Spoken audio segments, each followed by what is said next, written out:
Salut à toi cinéphile de l'extrême et bienvenue pour cette nouvelle vidéo vide-grenier. Chez moi je dis que je vais à le braderie, voilà. On dit le braderie, on dit le brocante, on dit jamais vide-grenier. Parce que les gens ils ont pas l'argent pour avoir un grenier en fait. Ouais, c'est pas faux. Et comme pour ma vidéo achat DVD, tu te dis certainement, mais j'ai jamais vu ça sur sa chaîne. Eh bien c'est normal parce que c'était sur la chaîne secondaire aussi. Mais comme pour les achats DVD, je me dis que ça a sa place sur la chaîne principale. Pourquoi? Parce que généralement ce que j'achète c'est des DVD, des jeux vidéo et des BD. Donc ça a tout à fait sa place sur la chaîne principale, vu que je parle de cinéma et de BD. Voilà, c'est un peu logique, tu vois. D'ailleurs, apparemment, les achats de DVD, même si vous n'avez pas beaucoup regardé, les gens qui ont regardé ont dit « Oui, d'accord, fais ça ici ». Donc les achats DVD, ce sera ici. Et puis pour cette rubrique vide-grenier, ben c'est pareil. Si tu veux vraiment que ce soit là, n'hésite pas à me le dire en commentaire. Et puis ben, on verra. Sinon, ça restera encore sur la chaîne secondaire. Mais, comme pour les achats de DVD, je pense que ça a sa place ici. Bref, c'est parti. Allons-y. Alors je vais commencer par la seule BD que j'ai achetée, qui n'est autre que Kaamelott, le tome 2. Alors j'ai le tome 1 que j'ai eu pendant les 48 heures de la BD. En fait, Kaamelott, il y avait le tome 1 qui était en vente. Donc là, j'ai le tome 2. Et puis j'ai aussi le tome 5 avec Perceval et Caradoc contre le serpent de mer.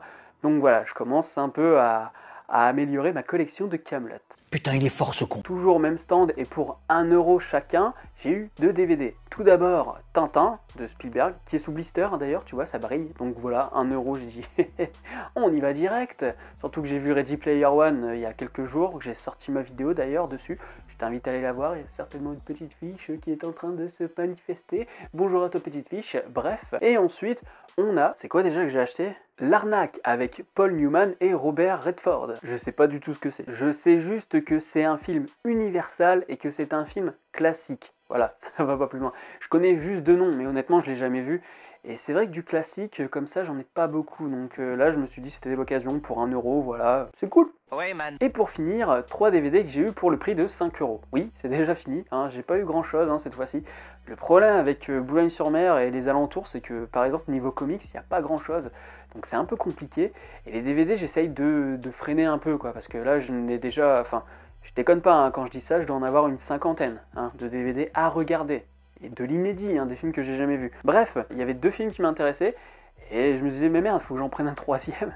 Et donc le troisième que j'ai pris vraiment par juste comme ça, c'est Stargate, voilà, de Roland Emmerich.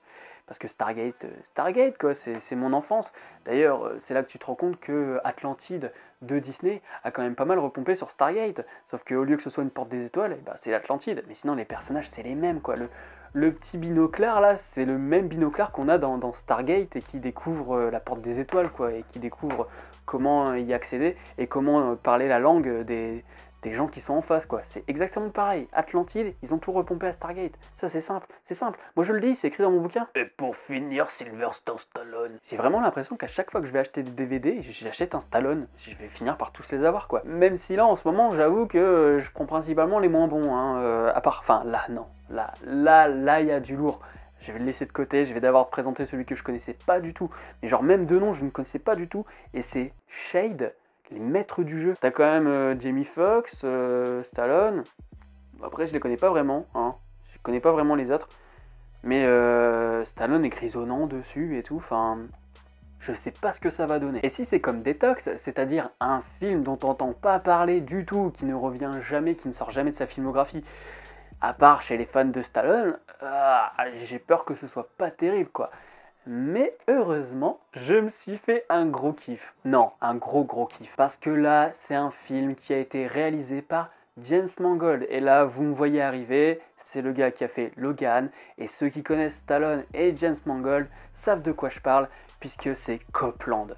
Copland, mais je pense qu'un jour ce film, je vais en parler en vidéo, quoi.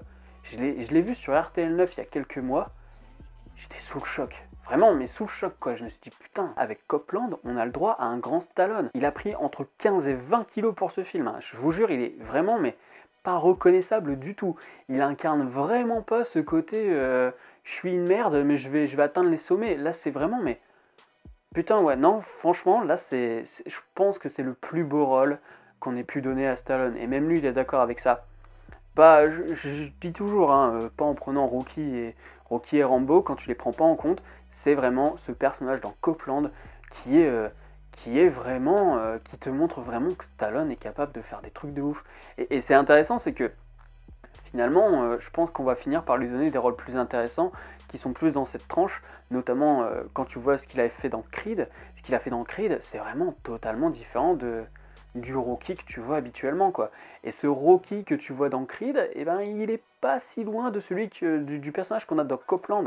Et attends, parce que je te dis Stallone, mais il y a Harvey Keitel, il y a De Niro, il y a trop de monde. Franchement, il y a trop de monde. Un film des années 90, en dehors de Demolition Man, c'est Copeland. Il faut que tu vois Copeland sans hésitation, quoi. Même si tu dis ouais Stallone j'aime pas trop, c'est un bourrin machin, bah alors là mais là c'est pas du tout le cas, quoi. C'est complètement autre chose. Et James Mangold, voilà, je vous le dis, il a réalisé Copeland, mais c'est le gars qui a fait Logan, c'est le gars qui a réalisé le meilleur film sur Wolverine, quoi. En même temps, c'était pas trop compliqué de faire autrement quand tu vois Wolverine Origins, c'est quand tu vois le combat de l'immortel qui était cool, mais pas assez abouti. Voilà quoi, Mangold, Stallone, Robert De Niro, Keitel, enfin voilà, c'est un pur bijou des années 90, quoi. Of course. Donc voilà, tu me dis en commentaire ce qui t'intéresse comme film, ce que tu penses de ces films aussi, sans me spoil s'il te plaît. Yanis, je suis sûr que tu es derrière ton écran en train de te dire oui, je les ai vus ces films de Stallone et je suis d'accord avec toi pour Copeland. Mais donne-moi aussi ton avis pour comment il s'appelle déjà Shade. N'hésite pas à liker la vidéo et puis moi je te dis à la prochaine sur la toile. Salut.